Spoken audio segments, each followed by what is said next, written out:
My name is Mitchell Rawlings, and 3 years ago my ex-wife Bethany took everything from me. Our $22 million Texas ranch, my trucking company, even my German Shepherd Duke. The divorce papers were still warm from the printer when she sent me that text. "You'll never recover from this, Mitch. You were always too soft for the real world." At 33 years old, I went from owning 42 semi-trucks to driving strangers around Dallas in a 10-year-old Honda Accord for Uber. From sleeping in a master bedroom that overlooked 500 acres of Texas hill country to crashing in a one-bedroom apartment where the air conditioner sounded like a dying animal. From being daddy every morning at breakfast to being every other weekend on a court document. But here's the thing about rock bottom. Sometimes it's exactly where you need to be when fate decides to flip the script. One Thursday night, a passenger left her purse in my back seat. When I returned it to her office, her assistant took one look at my face and nearly dropped her coffee. "Oh my God," she said, her voice shaking. "You're James Holloway's son, aren't you?" I'd never heard that name in my life. My father supposedly died in a refinery accident before I was born. At least, that's what my mother Eleanor had told me every time I asked about him growing up. "That was your father?" the assistant continued, pulling out her phone with trembling hands. "He worked here in 1987. He died 3 months ago." She paused, looking me straight in the eye. "He owned 75% of this company." What she said next didn't just change my life. It revealed that everything I thought I knew about my past was a carefully constructed lie, and the man who'd watched me lose everything from afar had been planning my comeback for 33 years. My ex-wife was right about one thing. I never did recover from losing everything. Instead, I discovered I was heir to something much bigger than a trucking company, and the price my father paid to give it to me was 33 years of silence. This is the story of how returning a forgotten purse led me to inherit $847 million, and why I still drive Uber once a month, searching for other forgotten souls who might be one ride away from discovering who they really are. I built Rawlings Transport from nothing.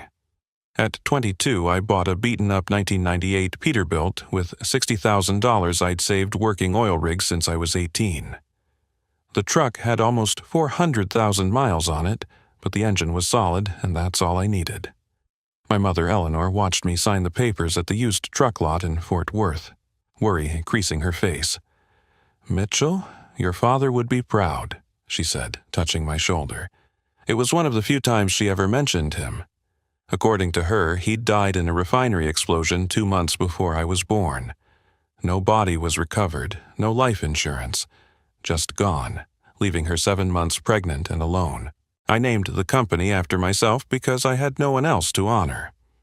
Rawlings Transport started with me sleeping in that truck cab, taking any load that would pay, running routes from Texas to California, sometimes driving 20 hours straight.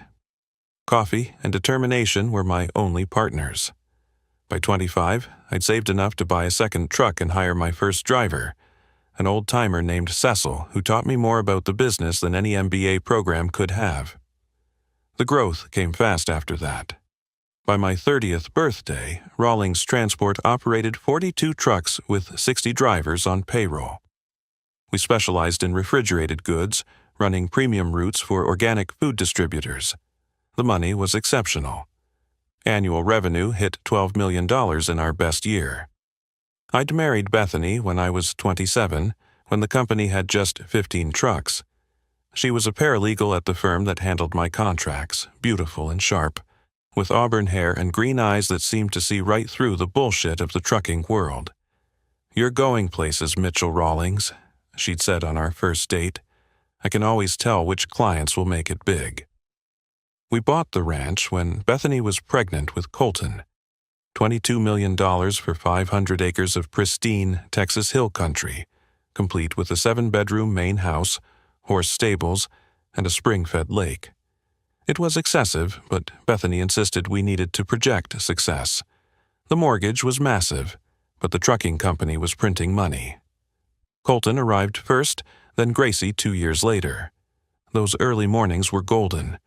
I'd wake at 5, make coffee, and watch the sunrise paint our pasture orange while Duke, our German Shepherd puppy, tumbled around the kitchen. Bethany would come down with the kids, Colton chattering about his toy trucks, Gracie still rubbing sleep from her eyes. We'd eat breakfast as a family before I headed to the Rawlings transport headquarters I'd built on the edge of our property. "Daddy's going to work," Colton would announce like it was the most important news in the world. Everything changed when Bethany's cousin Trent moved to Texas. He was a financial advisor from Chicago, all smooth talk and expensive suits. Bethany started having lunch with him, coming home talking about diversification and wealth optimization. She said I was too focused on the trucks, not seeing the bigger picture. "You're sitting on millions in equity, Mitch," she'd say over dinner. "Trent thinks we could leverage the company assets better." I should have seen it coming when she started working with him officially, setting up an office in our guest house where they'd review our finances. Late-night strategy sessions became common. She'd come to bed talking about how other trucking company owners were selling out to private equity, making fortunes overnight. The divorce papers were filed on a Tuesday. I came home from a 3-day route inspection to find them on the kitchen counter right where we used to eat breakfast as a family. Bethany had taken the kids to her mother's in Houston. Duke was locked in his kennel, whimpering. The accusations in the filing were devastating. Financial mismanagement, emotional neglect, creating an unstable home environment. All lies, but Trent had connections. His fraternity brother from SMU, Judge Harlan Pike, was assigned our case. My lawyer, a decent man named Robertson, looked defeated from day one. "Pike and your wife's advisor golf together every Sunday," Robertson told me quietly. "I'll do my best, but you need to prepare yourself." The trial was a massacre. Despite my clean record, despite never missing a school play or soccer game, despite building a multi-million-dollar business from scratch, the court awarded Bethany primary custody. She got the ranch, controlling interest in Rawlings Transport, and $15,000 a month in support. I got every other weekend with my kids in a mountain of debt. Standing outside the courthouse, Bethany approached me one last time. Trent stood behind her, his hand possessively on her lower back. "You were always too trusting, Mitch," she said, not even pretending to be sad. "Business requires sharks, not goldfish. Trent's going to help me turn Rawlings Transport into something special." They dissolved my company in 6 months, selling the trucks for quick cash, firing drivers I'd worked with for years. Cecil called me crying the day they let him go. I was already driving Uber by then, living in a 1-bedroom apartment in Arlington where the walls were so thin I could hear my neighbor's TV through the bedroom wall. My credit was destroyed. My savings were gone. At 33, I was starting over with less than nothing. 3 months into driving Uber, I developed a routine that kept me sane. Wake up at 5, drive the airport runs until noon, grab a gas station sandwich, then work downtown until midnight. 12-hour days, 6 days a week. Sundays were reserved for my kids, though Bethany had started making excuses about why they couldn't come. "Gracie has a birthday party," or "Colton's not feeling well." I knew she was lying, but fighting her meant more lawyer fees I didn't have. That Thursday evening in August, the temperature hit 103 degrees. My Honda's air conditioning was struggling, and I'd already apologized to 3 passengers about the heat. When I pulled up to Dallas Love Field's arrival zone, I saw her standing at pickup point 7. Francine Oakley, though I didn't know her name yet. She wore a cream-colored suit that probably cost more than I made in a month, her silver hair pulled back in a perfect twist. She was arguing with someone on her phone while juggling a leather briefcase and designer luggage. "The board needs those projections by morning," she said sharply into her phone as she slid into my back seat. "Tell Harrison if he can't deliver, I'll find someone who can." She gave me the address without looking up from her phone. Ridgemont Industries, downtown. Take Mockingbird to Central, not the tollway. I knew Ridgemont Industries. Everyone in Dallas did. They owned half the commercial real estate in the city, plus manufacturing plants across Texas. The building itself was a 50-story glass tower that reflected the sunset like a pillar of fire. During the 35-minute drive, she never stopped talking, rattling off numbers and deadline demands that made my old trucking logistics seem simple by comparison. "Driver, I need to stop at my office for just a moment," she said as we pulled up to the building. "Keep the meter running. I'll be right back." She rushed out, leaving behind the sharp scent of expensive perfume. I watched her disappear through the revolving doors, her heels clicking against marble I could see even from the street. 5 minutes passed, then 10, then 20. Other Uber drivers would have left, but something made me stay. Maybe it was the exhaustion, or maybe I just didn't want to deal with hunting for another fare in the rush hour traffic. After 30 minutes, I glanced in the back seat and saw it. Her purse, a black leather piece with gold clasps sitting on the floor behind the passenger seat. She must have put it down while handling her phone and briefcase. I reached back and picked it up. It was heavier than expected. Through the partially open top, I could see her wallet, car keys, and several folders marked "Confidential Board Review." I faced a decision that shouldn't have been difficult, but somehow was. I could drive away with the purse, turn it into Uber's Lost and Found, and let their system handle it. That was the smart play, no interaction with wealthy clients who might complain about anything to protect themselves. But my mother's voice echoed in my head, the same words she'd said when I was 8 and found $20 on the playground. "Integrity is doing the right thing when nobody's watching, Mitchell." The security guard at Ridgemont's lobby desk looked at me like I'd wandered in from another planet. My Uber driver shirt and jeans stood out against the marble and chrome, like a coffee stain on a wedding dress. "I'm returning a purse," I explained, holding it up. "My passenger, she went upstairs about 30 minutes ago, Francine Oakley." His eyebrows shot up. "Miss Oakley, the CEO." "I guess she left this in my car." He made a quick phone call, then another. Within minutes, the express elevator opened and a woman in her 40s stepped out. She had sharp features and intelligent eyes that seemed to catalog everything about me in seconds. Her nameplate read, "Denise Vance, Executive Assistant." "You have Miss Oakley's purse?" she asked, reaching for it. "Yeah, she left it in my Uber." I handed it over, expecting that to be the end of it, but Denise didn't move. She was staring at my face like she'd seen a ghost. The color actually drained from her cheeks. "What's your name?" she asked, her voice barely above a whisper. "Mitchell? Mitchell Rawlings?" She grabbed my arm, her manicured nails digging in slightly. "Rawlings? Your mother's name is Eleanor? How did you know that?" "Oh my God," she breathed, and I could see her hands starting to shake. "You're James Holloway's son, aren't you? You have to be. You look exactly like him." "I don't know any James Holloway. My father died before I was born." Denise looked around the lobby, then pulled me toward a side corridor. "Please, come with me. There's something you need to know. I've been waiting for this moment for 3 years, ever since Mr. Holloway started calling the office, asking about Eleanor Rawlings and her son. That's impossible. My father's dead." "Your father died 3 months ago," she said firmly. "But not 33 years ago. James Holloway worked here in 1987.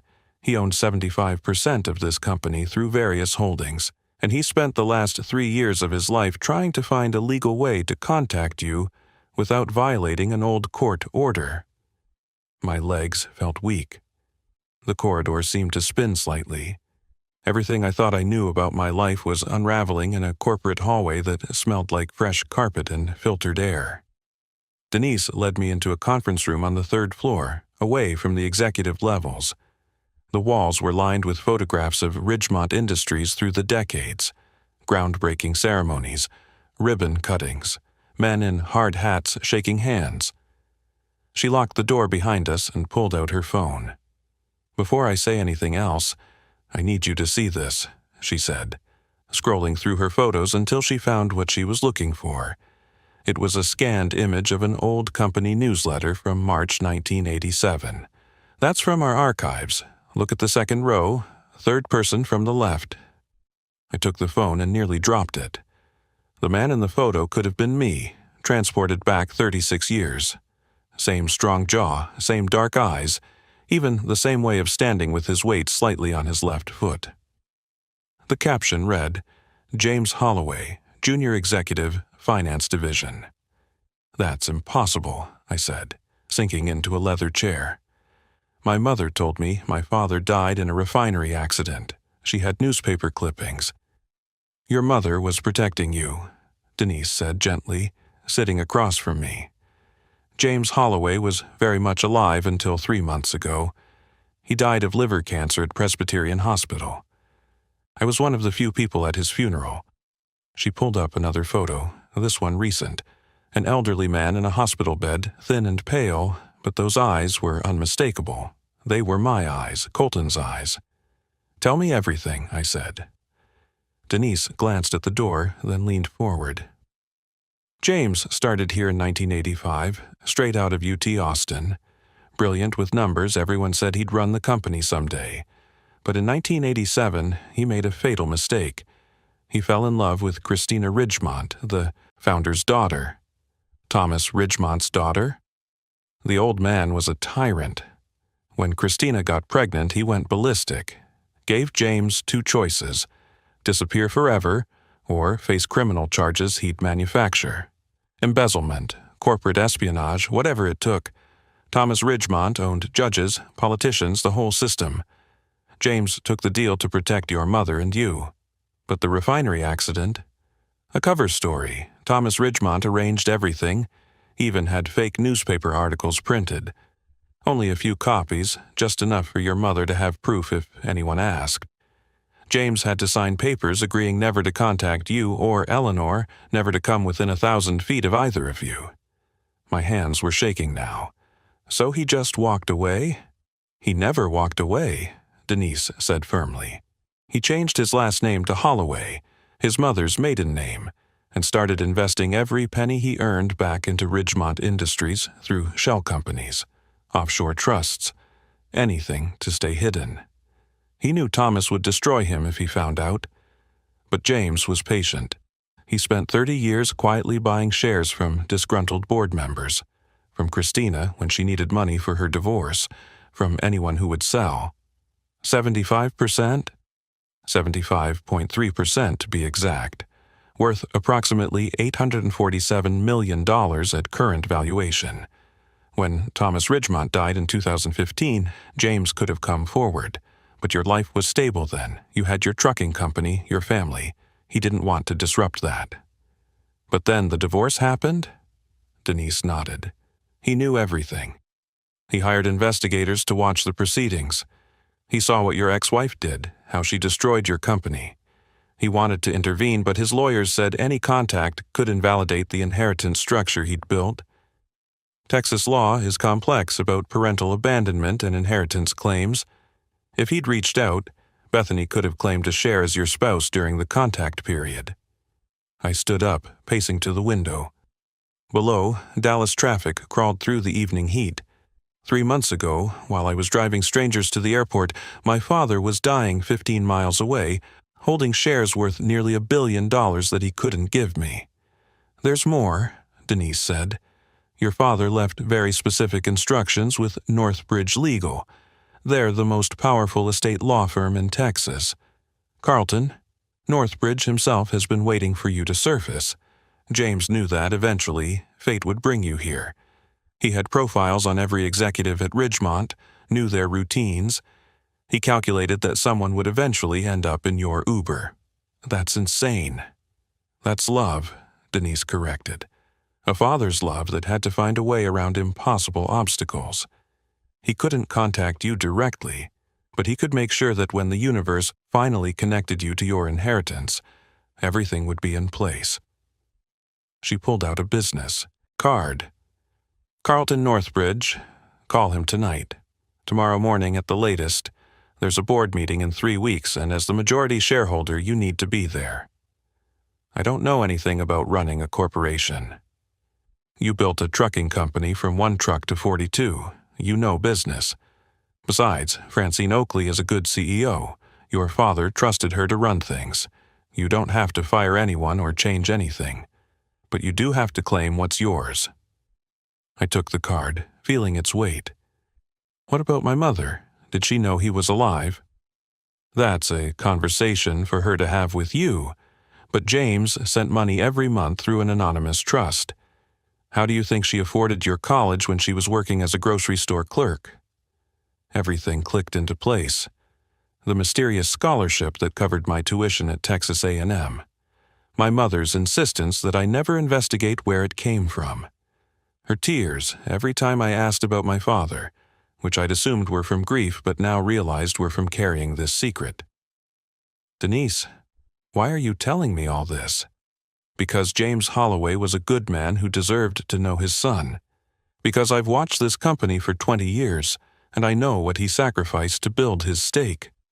And because Francine Oakley needs to know that the majority shareholder isn't some faceless investment fund anymore. It's you. James Holloway's son has come home." The offices of Northbridge Legal occupied the entire 40th floor of Republic Tower, all dark wood and leather that whispered old money and older secrets. I'd barely slept after calling Carlton Northbridge at 10 the previous night. His assistant had scheduled me for 8 the next morning, and when I arrived, Carlton himself was waiting in the lobby. "Mitchell Rawlings," he said, extending his hand. He was 70 if he was a day, with silver hair and eyes that had seen every possible permutation of human greed and generosity. "I've been expecting you for 3 years. Your father said you'd find your way here eventually. He had tremendous faith in fate." The conference room he led me to had floor-to-ceiling windows overlooking Dallas. On the polished table sat 5 bankers' boxes and a single white envelope with my name written in shaky handwriting. "Read the letter first," Carlton said quietly. James insisted. I opened it with trembling hands.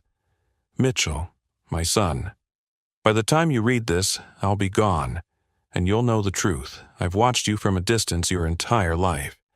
I was there, sitting in the back row, when you graduated from high school. I was across the street when you married Bethany, wishing I could warn you, but knowing you had to make your own mistakes. I watched you build Rawlings Transport with the same determination I used to build my stake in Ridgemont. Your mother was the love of my life. Leaving you both was the hardest thing I ever did, but Thomas Ridgemont would have destroyed you both if I'd stayed. He had photos manufactured, documents forged, witnesses ready to say I'd embezzled funds. My choice was simple: disappear and let you live, or stay and watch him ruin you to punish me. I turned my exile into purpose. Every share I bought was for you. Every late night studying market reports, every proxy battle I fought in shadows, every dividend I reinvested instead of spending on the life I wanted, it was all for this moment. You're not inheriting just money, Mitchell. You're inheriting 33 years of a father's love that couldn't be expressed any other way. Your ex-wife was wrong. You're not a goldfish. You're my son, and you're about to become one of the most powerful men in Texas. Use it wisely. Keep Francine as CEO if she'll stay. She's brilliant and honest. Don't let the money change who you are. You were a good man when you had nothing, when you built something from nothing, and when you lost everything. That's the man I'm proud to call my son. One more thing. Duke didn't run away. I had someone I trust pick him up the night before your custody hearing. Check Denise Vance's backyard, your father, James. Carlton gave me a moment to compose myself, then opened the first box. The documentation is extensive, but here's what matters. You own 75.3% of Ridgemont Industries through various entities that are now consolidated under your name. Current market valuation is $847 million. There's also a personal estate in Vail worth $12 million, a collection of classic cars in storage worth $3 million, and liquid assets of approximately $15 million. This can't be real. It's very real, and there's something else you need to know. Your ex-wife's attorney, Trent Morrison, contacted us yesterday. News travels fast in certain circles. He's suggesting a reconciliation might be in everyone's best interest. I actually laughed. Of course he is. There's a board meeting Monday morning. As majority shareholder, you'll need to attend. Francine Oakley has been preparing for this transition. Your father informed her 2 years ago that his heir would eventually surface. My phone buzzed. Bethany. I let it go to voicemail, but she immediately called again. Then came the text. Mitchell, we need to talk. I heard about your father. Trent says we should discuss the children's future financial security. Please call me back. Mr. Northbridge, I said, putting my phone away. I want to petition for full custody of my children, today if possible. Carlton smiled, the first real emotion he'd shown. James predicted you'd say that. We've already prepared the filing. Judge Pike won't be handling it, by the way. He recused himself yesterday when we filed a judicial review motion regarding your original divorce proceedings. Seems there were some irregularities in how assets were valued and divided. How did you know to file that? Your father had investigators documenting everything. Every lunch between Trent and Judge Pike, every forged financial document, every hidden asset your ex-wife claimed didn't exist. We were just waiting for you to claim your inheritance so we'd have standing to act. Monday morning came fast. I stood in the elevator of Ridgemont Industries wearing my only suit, the one I'd worn to court during my divorce. But this time, Denise Vance was beside me and she was smiling. Your father would be so proud, she said as the elevator climbed. The boardroom was intimidating, all chrome and glass with a table that could seat 30. Francine Oakley sat at the head, but every eye in the room turned to me when I entered. She stood immediately, walking over to shake my hand. Ladies and gentlemen, she announced to the room, I'd like to introduce Mitchell Holloway, our new majority shareholder. It's Rawlings, I said clearly, my voice carrying across the silent room. Mitchell Rawlings. I built my own name before I knew his. I'll honor both, but I won't erase what I earned on my own. Francine smiled. Of course, Mr. Rawlings. We've prepared a presentation on the company's current status, unless you'd prefer to address the board first. I thought about all the nights driving Uber, all the passengers who treated me like I was invisible, all the times Bethany had called me weak. Just one thing. My father built his stake in this company over 33 years. He could have cashed out, disappeared, lived like a king somewhere else. He didn't. That tells me he believed in what Ridgemont Industries could be. Miss Oakley, you've been running this company well. I see no reason for that to change. I'm not here to fire anyone or transform everything. I'm here to be a good steward of what my father built and to make sure this company continues to thrive. The room exhaled collectively. Francine's relief was visible. Thank you, Mr. Rawlings. Your father said you'd be pragmatic. He did? He called me monthly for the last 2 years, talking about you. He was very proud of how you handled losing everything. He said any fool can succeed with advantages, but only a real man can fail with grace and keep driving forward. 6 months later, I stood on the porch of our new ranch, watching Colton teach Gracie how to throw a football in the same spiral I'd taught him years ago. Duke raced between them, barking at the ball, his German Shepherd energy fully restored after spending those dark months in Denise Vance's backyard. She'd taken care of him like he was her own, knowing someday she'd return him to his real family. The custody hearing had been swift. Without Judge Pike's protection, Bethany's case crumbled. The new judge, Harriet Chen, reviewed the financial documents Carlton Northbridge submitted, including proof that Bethany and Trent had hidden assets while claiming poverty during our divorce. They'd stashed nearly $3 million from the trucking company's liquidation in offshore accounts. The forensic accountants found it all. Full custody to Mr. Rawlings, Judge Chen had ruled. And, Mrs. Rawlings, you should consider yourself fortunate that Mr. Rawlings isn't pursuing criminal fraud charges. Bethany kept the original ranch, but it was mortgaged to the hilt from her and Trent's spending sprees. Last I heard, they were trying to sell it, but the market had shifted. Trent's financial advisor license was under investigation by state regulators. Turns out he'd been running similar schemes on 3 other divorced women, promising them wealth management while draining their settlements. I bought a smaller ranch, just 50 acres outside of Weatherford. It was perfect for us. Close enough to Dallas for my work with Ridgemont Industries, far enough away to raise kids with room to breathe. The house was modest, 4 bedrooms instead of 7, but it had something the mansion never did: peace. My mother, Eleanor, finally told me the complete truth over Sunday dinner at the new house. She made her famous pot roast, the one she used to make when I was young, and she was stretching every dollar.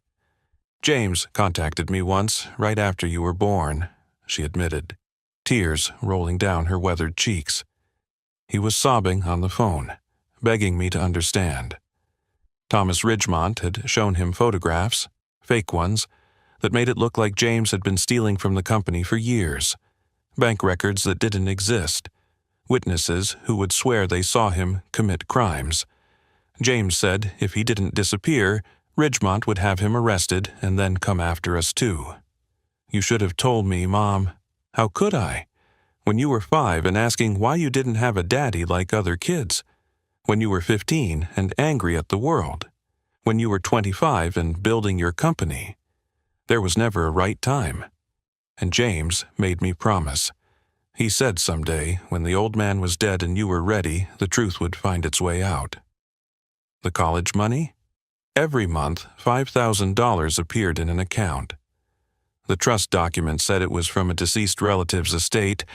I knew it was James, but I couldn't prove it, couldn't trace it.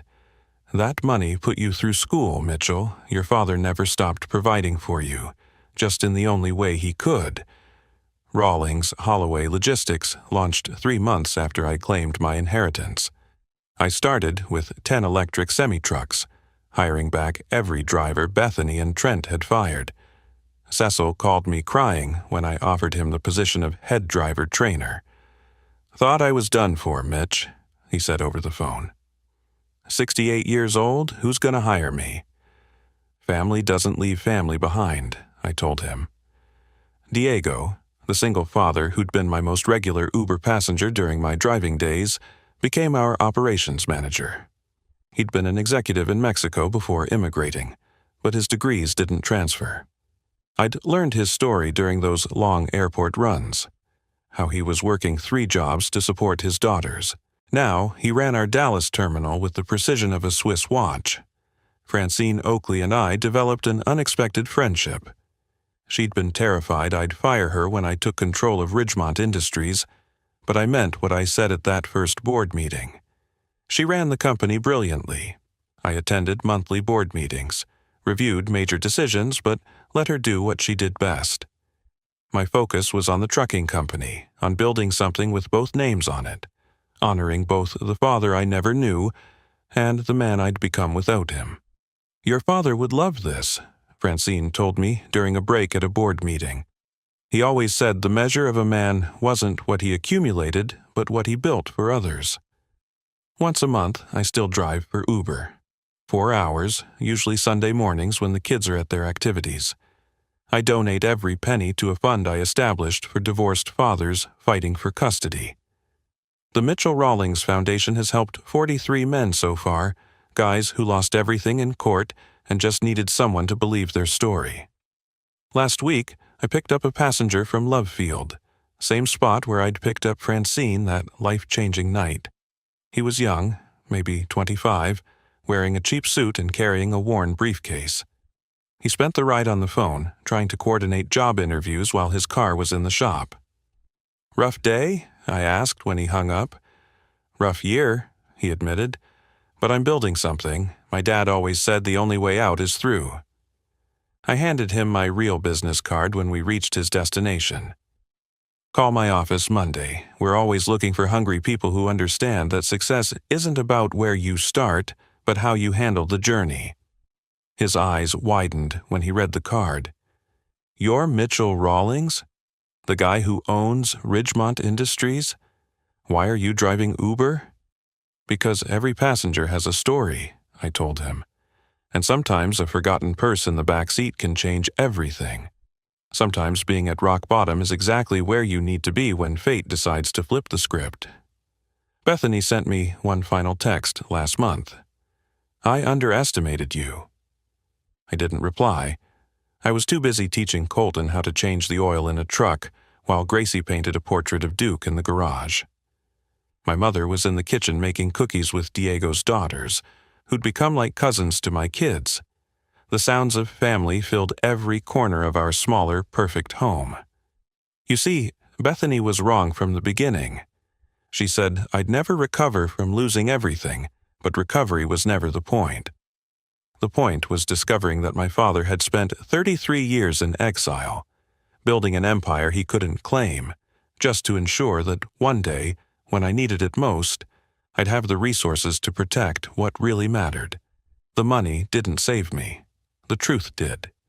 The truth that James Holloway loved me enough to disappear, that Mitchell Rawlings was strong enough to survive, rock bottom, that sometimes the inheritance that matters most isn't stocks or real estate, but the knowledge that someone believed in you enough to play a 33-year-long game just to see you win. Every morning, I drive past the cemetery where my father is buried. His headstone reads, James Holloway, father, investor, patient man. I brought Colton and Gracie there last week. They left drawings on his grave, pictures of our new house with all of us standing in front, even Duke. "Was Grandpa a good man?" Gracie asked. "He was a patient man," I told her.